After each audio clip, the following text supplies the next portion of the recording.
ሰላም ክቡራት ተኸታተልቲ እዛ ቻናል ሎሚ ብዛዕባቲ ኣብ ዝሓለፉ 20 ዓመታት ንሙዚቃ ኢትዮጵያ ዝቐየረ ጥበባዊ ስርሓት ንሚልዮናት ዝሕጎሰን ዘሰንፈሰን ዓብዪ ስነ ጥበባዊ ክነግረኩም እየ። ንሱ ካልእ ዘይኮነ ንጉስ ሙዚቃ ኢትዮጵያ ተባሂሉ ዝፅዋዕ ቴድሮስ ካሳሁን ወይ ድማ ቴዲ ኣፍሮ እዩ። ቴዲ መን እዩ? ብኸመይ ከ ናብዚ ሕጂ ዘለዎ ዝለዓለ ናይ ክብሪ ቦታ በፂሑ? ሙሉእ ታሪኩ ሒዝናልኩም ቀሪብና ኣለና። ልደት ናይ ስነ ጥበባዊ ደም ቴዲ በአቆጣጠራ ኢትዮጵያ 7 ሐምለ 1968 ዓመተ ምህረት ኣብ አዲስ አበባ ከባቢ ኳስ ሜዳ ወሊዱ። ቴዲ ስነ ጥበብ ካብ ስድራ ቤቱ እዩ ወሪስዎ።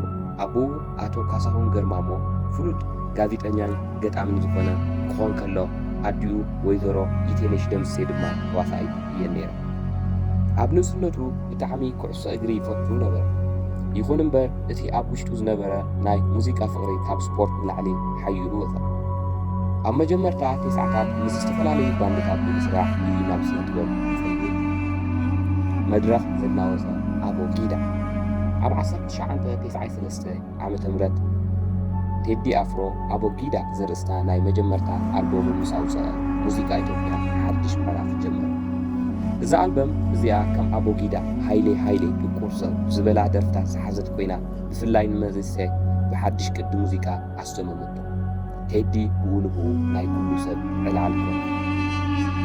ያስተሰርያ ታሪክን ፖለቲካ ኣብ 1997 ዓ.ም ዝወፀት ያስተሰርያ እትበሃል ኣልበም ግን ንቴዲ ካብ ድምፃዊነት ሓሊፋ ሓደ ዓብዪ ማሕበራዊ ፅልዋ ዘለዎ ስነ ጥበባዊ ገበረ። እዛ ኣልበም እዚኣ ምስቲ ሽዑ ዝነበረ ፖለቲካዊ ኩነታት ኢትዮጵያ ተኣሳሲራ ዓብዪ ንዓብዪ ፈጠራ። ቴዲ ብዛዕባ ሰላምን ዕርቅን ዝዘመረለን ደርፍታት ኣብ መላእ ሃገር ሰማዕ። እዚ ስርሑ ግን ንመንግስቲ ኣይሐጉስ፣ ብሰንኪ ድማ ንሓፂር ግዜ ተኣሲሩ ነይሩ። ይኹን እምበር እዚ ማእሰርትን ተፈታውነቱ ከም ዝውስኽ እዩ ነይሩ። ምስሊ ሓድነትን ዓበይቲ ኣልበማት ቴዲ ደርፍታቱ ብታሪክ ዝተመልአ እየ። ኣብ 2012 ዝወፀት ፍቁር ሰው ኣልበም ንታሪክ ዓድዋ ንሃፀይ ሚኒሊክ ዝዘከረት ኮይና ንኢትዮጵያ ኩርዓት እዩ ነይሩ። ድሕሪኡ ኣብ 2017 ዝወፀት ኢትዮጵያ እትበሃል ኣልበም ድማ ኣብ ዓለም ለኻዊ መድረኽ ቢልቦርድ ወርልድ ኣልበም ቻርት ቀዳማይ ደረጃ ሒዛ ታሪክ ሰሪሓ እያ። ቴዲ ብዛዕባ ፍቕሪ ጥራይ ኣይኮነን ዝደርፍ፣ ብዛዕባ ሃይማኖት ምክኣል ለምለም፣ ብዛዕባ ጅግንነት አንዳንዴ ከምኡ ድማ ብዛዕባ ሰብኣዊ ርህራሄ ዝደረፎም ደርፍታት ኣብ ልቢ ህዝቢ ዓሚቕ ቦታ ኣለዎ። ናይ ብሕቲ ህይወቱን ስድራ ቤቱ ቴዲ ኣፍሮ ኣብ 2012 ምስ ፍልጥ ተዋሳኢ ሞዴል ሰላም ተስፋዬ ቃል ኪዳን ኣሲሩ ሕጂ 3 ቆልዑ ኣለዎ። ሰላም ኣብ ብዙሕ ናይ ቴዲ ቪድዮ ክሊፕን ስራሕትን ዓብዪ ደገፍ እየ።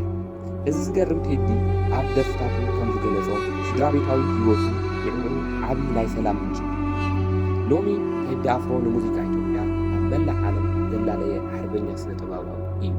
ንሱ ብቋንቋ ኣምሓርኛ ይደርፍ እምበር ዜማታቱ ትርጉሙ ደርፍታቱ ግን ዶብ ሰጊሮም ክሳብ ኤርትራ ካልኦት ሃገራት ተፈታውነት ኣሎ። ቴዲ ኣፍሮ ማለት ንብዙሓት ድምፂ ተስፋን ሓድነትን እዩ። ንሎሚ ዝነበረና ናይ ቴዲ ኣፍሮ ህይወት ታሪክ እዚ ይመስል ነይሩ። እዛ ቪድዮ እንተደኣ ፈቲኹማ ላይክ ክትገብሩ፣ ርእይቶኹም ኣብ ኮመንት ንክትፅሑፉልና፣ ከምኡ ድማ ሓደስቲ ታሪክ ንምክትታል ሳብስክራይብ ንምግባር ኣይትረሱ። የቐለልና